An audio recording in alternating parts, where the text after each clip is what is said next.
నమస్తే. ఇన్నాళ్ళు నన్ను సపోర్ట్ చేస్తూ, ఎంకరేజ్ చేస్తూ మీ ప్రేమని నాకు అందిస్తున్న ప్రతి ఒక్కరికి కృతజ్ఞతలు. అలాగే ఈ వీడియో కూడా ఖచ్చితంగా మీకు ఉపయోగపడుతుంది. లైక్, షేర్ అండ్ సబ్స్క్రైబ్ చేసి మీ సపోర్ట్‌ని నాకు అందించండి. అలాగే ఈ వీడియో పట్ల మీకున్న అభిప్రాయాన్ని కామెంట్ సెక్షన్‌లో కామెంట్ చేసి తెలియజేయండి. ఇప్పుడు వీడియోని చూద్దాం. నమస్కారం. అమ్మలగన్న యమ్మ ముగ్గురమ్మల మూలపుటమ్మ అయిన లలితా త్రిపుర సుందరీదేవికి సైన్యాధిపతి మన వారాహి అమ్మవారు. అమ్మవారిని కాదు మనందరినీ కూడా వారాహి అమ్మవారు రక్షిస్తారు. మరి మనకి ఆర్థిక ఇబ్బందులున్నా, భూ వివాదాలున్నా, కోర్టు సమస్యలున్నా వారాహి అమ్మవారి ఆరాధనతో అవన్నీ కూడా పరిష్కరింపబడతాయి. మరి అమ్మవారిని వారాహి అమ్మవారిని పూజించడానికి అత్యంత మహిమాన్వితమైన రోజులు జూలై 6 నుంచి గుప్త నవరాత్రుల రూపంలో మనకి అందుబాటులో ఉన్నాయి. మరి ఆ రోజుల్లో అమ్మవారికి చక్కగా 9 రోజులు హోమాలు, అలాగే త్రిపురాంతకంలో మహాపూర్ణాహుతి చేసుకోబోతున్నాం. వివరాలకి మమ్మల్ని సంప్రదించగలరు. నమస్తే, వెల్కమ్ టు అవర్ ఛానల్. నేను పద్మిని. ప్రస్తుతంతో పాటు ప్రముఖ ఆధ్యాత్మికవేత్త, ప్రముఖ న్యూమరాలజిస్ట్ లక్ష్మీ నరసింహస్వామి ఉపాసకురాలు శ్రీమతి స్రవంతి గారు మనతో పాటు ఉన్నారు. మాట్లాడదాం. నమస్తే అక్క.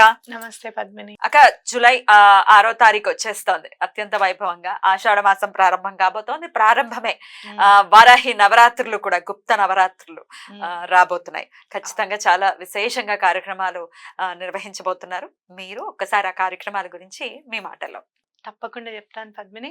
మనకి ఉత్తరాయణం అప్పుడేమో అమ్మవారు లలిత నవరాత్రులు వస్తాయి. దక్షిణాయనం స్టార్ట్ అవుతూనే ఆషాఢ నవరాత్రులు, గుప్త నవరాత్రులు వస్తాయి. అత్యంత మహిమాన్వితమైనవి గుప్త నవరాత్రులు అని చెప్పడంలో ఎటువంటి అతిశయోక్తి ఉండదు. ఎందుకంటే నా జీవితంలో గుప్త నవరాత్రులు తెచ్చినంత మార్పు అంతా ఇంత కాదు. అసలు మొదలు పెట్టినప్పుడు అమ్మ ఎలా అనుగ్రహించింది అని అంటే ఒక్కొక్కటి తెలుసుకోవడము, అమ్మ గురించి ఇంకా ఎలా చెప్పాలి అని ఆలోచిస్తే చాలు అనమాట. ఏదో ఒకటి బుక్ కనిపించడమో, లేకపోతే ఫేస్బుక్ లో ఆవిడ గురించి రావడమో అలా ఉంటుంది. అంత తొందరగా ఆవిడ కరుణిస్తారు అమ్మవారు అనేది చాలా సార్లు చెప్పుకొని ఉన్నాం. అయితే ఇవాళ కూడా అమ్మవారికి మనం పూజ ఎలా చేసుకోవాలి అనేది నాకు అమ్మవారి స్ఫురణ కలిగించారు పద్మిని. అది అందరికి మనం చెప్దాం అనుకున్నాం. అవును, అది అలా అనుకున్నాను. ప్యాకింగ్స్ లో వెళ్ళిపోయాయి కదా ఇల్లు షిఫ్టింగ్స్ లో. సరే ఇంకొక బుక్ కొనుక్కుందాంలే అని స్తోత్రనిధి వాళ్ళదే బుక్ ఉంటుంది, వారాహి అమ్మవారి. అది తీసుకుందాము, ఎందుకంటే దానికి సంబంధించిన పూజ అందులో ఉంది అని చెప్పి తీసుకోవడము. అలా వెళ్ళినప్పుడు వాళ్ళ శుక్రవారం పౌర్ణమి కదా, లలితోపాఖ్యానం కూడా కొనుక్కుందాము, నా దగ్గర లేదు ఆ బుక్ అని చెప్పి కొనుక్కోడానికి వెళ్తే సామవేదం షణ్ముఖ శర్మ గారిది బుక్ దొరికింది అనమాట. మనకి బుక్ ఉంటే ఇంకా అసలు వెంటనే చదివేయాలి ఇంకా అని ఇలా తీయంగానే శ్రీ విద్య దశమహావిద్యలో అని వచ్చింది. అవునా అని చదవాలి అనుకున్నప్పుడే ఆ పేజీ కూడా ఓపెన్. ఇదేనా పుస్తకం? ఇదే, చూపించండి. బ్యూటిఫుల్, ఎంత బాగుంది కదా. అంటే సామవేదం గారు ప్రవచనాల్లో చెప్పింది, అమ్మవారి గురించి చెప్పింది అంతా కూడాను దీంట్లో పొందుపరిచారనమాట. అయితే చాలా మందికి ఉన్న డౌట్, అసలు మనం వారాహి అమ్మవారిని పూజించచ్చా, పూజించకూడదా, అసలు అమ్మవారి జోలికి వెళ్ళొచ్చా, వెళ్ళకూడదు, పెట్టుకోకూడదు కదా జనరల్ గా కదా? మీరు చెప్పండి క్లియర్ గా. అయితే ఇక్కడ చూడండి, చిన్నగా చదివి వినిపిస్తాను నేను. ఈ శ్రీ విద్య దశమహావిద్యల్లో ఒకటి. దశమహావిద్యలకే సిద్ధ విద్యలని కూడా పేరు. వీటి ద్వారా ఈ పరమ చైతన్యాన్ని ఉపాసించడమే ప్రధానమైనది. ఈ దశమహావిద్యలు కాళి, తార, త్రిపుర సుందరి, చిన్నమస్త, బగళాముఖి, ధూమావతి, మాతంగి, భైరవి, కమలాత్మిక, భువనేశ్వరి అని చెప్పబడుతున్నాయి. ఈ దశమహావిద్యలకు ఒక్కొక్క దానికి ప్రత్యేకమైన తంత్రం ఉంది. ఒక్క విద్యను పరిపూర్ణంగా తెలుసుకోవడానికి జీవితం చాలనంత ఉంది. దశమహావిద్యల్లో 3వ విద్యని త్రిపుర సుందరి విద్య లేదా షోడశీ విద్య అని అంటారు. ఈ 3వ విద్యయే శ్రీ విద్య. ముఖ్యంగా భారతదేశమంతా ఈ శ్రీ విద్య వ్యాప్తి చెందినప్పటికీ దక్షిణాదిన ఈ శ్రీ విద్యే ప్రసిద్ధిగా కనపడుతుంది. మరికొన్ని ప్రాంతాల్లో కాళీ మొదలైన విద్యలు కనిపిస్తాయి. అన్ని విద్యలు గొప్పవే, కానీ 3వ విద్య అయిన శ్రీ విద్య వద్ద మిగిలిన 9 విద్యల సమన్వయం కనిపిస్తుంది. దీని పేరే సుందరి విద్య అని చెప్పబడుతుంది. అంటే ఏంటి ఇక్కడ మనకి చెప్పారు, దశమహావిద్యల్లో 3వది త్రిపుర సుందరీ దేవి అని. త్రిపుర సుందరీ దేవి అంటే లలితా త్రిపుర సుందరి మాతే అన్నమాట. మరి ఆవిడ నుంచి వచ్చిన వారాహి, ఆవిడకి సప్తమాతృకలుగా వారాహి అమ్మవారిని కూడా చెప్తున్నారు కదా. అలాగే ఆవిడ నుంచి ఉద్భవించిన మాతంగిని ఎందుకు పూజించకూడదు, అలాగే మన వారాహి అమ్మవారిని ఎందుకు పూజించకూడదు? ఖచ్చితంగా పూజించకూడదు, ఉగ్రదేవతలు ఏదో అయిపోతాం రకరకాలు. ఇంకా నన్ను ఒకళ్ళు మొన్న ఒక క్వశ్చన్ అడిగారు, ఉగ్రదేవతన అమ్మవారు అని చెప్పి. అయితే నేను అన్నాను, ఎవరు ఉగ్రం కాదు? ఎవరు ఉగ్రంగా ఉగ్రదేవత అని చెప్పేవాళ్ళే ముందు ఉగ్రంగా కనబడతారు నాకు. మనకి ఉగ్రం కాదు ఎవరు చెప్పు. ఇప్పుడు నీ పిల్లని ఎవరన్నా ఏమన్నా అన్నారనుకో, నీ కోపం రాదా? తీసేస్తాను. నేను ఉగ్రదేవత. వస్తుందా రాదా కోపం? ఖచ్చితంగా వస్తుంది. మరి మనం బాధ పెడుతున్నప్పుడు అమ్మవారికి కోపం రాదా? శత్రువుల పైన వస్తుంది. అవునా కదా? అలా కాదు, మనం మన పిల్లల్ని ఏదైనా కోపం వచ్చింది అనుకో కొట్టమా, అప్పుడు మనం ఉగ్రం రావట్లేదా? శాంతంగానే చెప్తున్నావా? అంత శాంత స్వరూపులం అయితే కాదు కదా. కాదు అంతే కదా, అసురుల్ని సంహరించడం కోసం మాత్రం వచ్చారు, లేకపోతే అసురులే పాలిస్తారు ఇప్పటికీ మనల్ని. అట్లా ఆవిడ ఉగ్రము అని అంటే మనకి మనం మొన్న చదువుకున్నాం, మణిద్వీప వాసిని ఆవిడ ఎక్కడ ఉంటారు అని, కదంబ వనవాసిని అని చెప్పి మనం శ్యామలమ్మ గురించి చెప్పుకున్నాం. అక్కడ మణిద్వీపంలో ఎందుకు ఉంటారు అంత ఉగ్రదేవతలు అయితే? అదే కదా, అవునా కదా? ఏదో ఇంకా చెప్తూ ఉంటారు, ఏదో కాంట్రడిక్షన్ కావాలి, కాంట్రడిక్షన్ కావాలి. కానీ పూజించే వాళ్ళకి ఒక భయం ఉంటుంది పద్మిని, మనం చెయ్యొచ్చో చేయకూడదా అమ్మో అని అనిపిస్తూ ఉంటుంది అనమాట.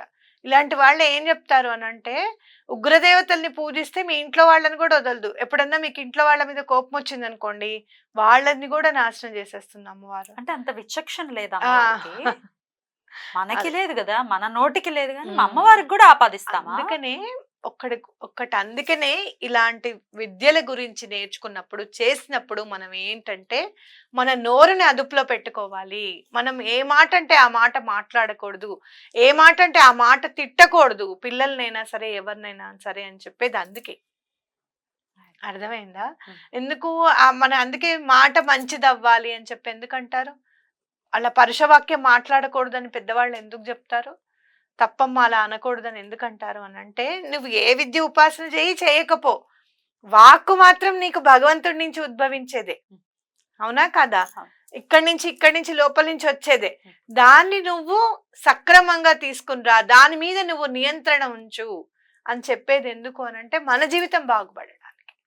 ఇంకా ఇలాంటి అమ్మవారిని గనక మనం పూజిస్తూ ఉంటే ఆటోమేటిక్ గా మన వాక్కు మీద నియంత్రణ వస్తుంది. అలాగే మనం ఏదైనా స్ఫురణకి కలగజేయమ్మా అని చెప్తాం. జ్ఞానశక్తి, ఇచ్ఛాశక్తి, జ్ఞానశక్తి, క్రియాశక్తి అని చెప్తున్నాం. జ్ఞానశక్తి అని అంటే మనకి అమ్మవారు శ్యామలమ్మ, క్రియాశక్తి అని అంటే మనకి వారాహి అమ్మవారు, ఇచ్ఛాశక్తి అని అంటే మనకి లలిత అమ్మవారు. ఇలా 3 రూపాల్లోనూ అమ్మవారు మన దగ్గర ఉన్నప్పుడు ఎవరిని తిట్టాలి, ఎవరిని తిట్టకూడదు, ఎంతవరకు మనం ఒక మాట అని వాళ్ళతో మనం పని చేయించుకోవాలి. మన దగ్గర ఇంట్లో పని చేసే వాళ్ళైనా ఎవరైనా, మన ఇల్లు కడుతున్న వాళ్ళైనా, వాళ్ళని మనం ఈ పని చేయలేదు ఆ పని చేయలేదు అని చెప్పి మనం ఎంతవరకు తిట్టచ్చు, ఏం చేయొచ్చు, ఇవన్నీ కూడా మన స్ఫురణకు వస్తాయి. అంటే ఏంటి, సోషల్ ఇంటెలిజెన్స్ అంటున్నారు చూసావా? ఆ సోషల్ ఇంటెలిజెన్స్, ఎమోషనల్ ఇంటెలిజెన్స్ మనకి పూజల వల్లనే కలుగుతాయి, ఖచ్చితంగా తొందరగా వస్తాయి. రేపు ఈ జూలై 6th నుంచి జరిగేటటువంటి కార్యక్రమాల గురించి కూడా ఒకసారి చెప్పండి. తప్పకుండా చెప్తాను పద్మిని. చాలా వైభవంగా అమ్మవారు చేయించుకుంటున్నారు అనేది నాకు ఒక హింట్ వచ్చేసింది ఆల్రెడీ. నేను ఒకటి చెయ్యాలనుకున్నాను, దానికి తగ్గట్టుగా అమ్మవారు ప్రిపేర్ చేసేసి ఉంచేశారు. ఒకటేంటి మీకు ఖచ్చితంగా చెప్పాల్సింది ఏంటి అని అంటే, ఈసారి ఎక్కడ చేయాలి మహాపూర్ణావతి అనేది మైండ్ లో ఉండింది అనమాట. లాస్ట్ టైం కాశీలో చేసుకున్నాం, కాశీలో చేసుకున్నాం. ఈసారి ఎక్కడ చేయాలి అనేది చాలా ఉంది మైండ్ లో.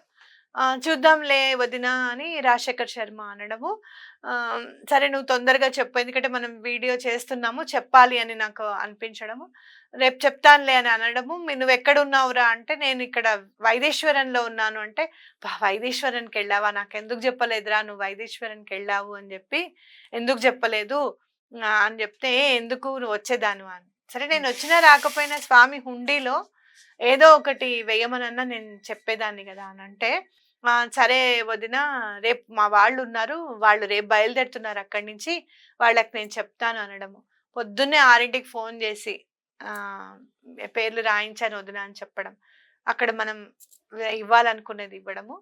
10ంటికి మళ్ళీ నేను మళ్ళీ మిస్డ్ కాల్ ఉంది ఏంటి అని ఫోన్ చేస్తే, ఏం లేదు వదిన త్రిపురాంతకంలో చేసుకుందాము ఈసారి మనము అని అనడం తన నోటి నుంచి. అనుకోకుండా వైదేశ్వరన్ అని అంటే నాకు పరమాచార్య గారే గుర్తుకొస్తారు పద్మిని. ఆయన లీల ఉందన్నమాట. ఈసారి చెప్పుకుందాం మనము. నేను ఏదైతే పరమాచారి గారి లీల చదువుతున్నానో అదే లీల మా అప్పాజీ కూడా చదువుతున్నట. సేమ్.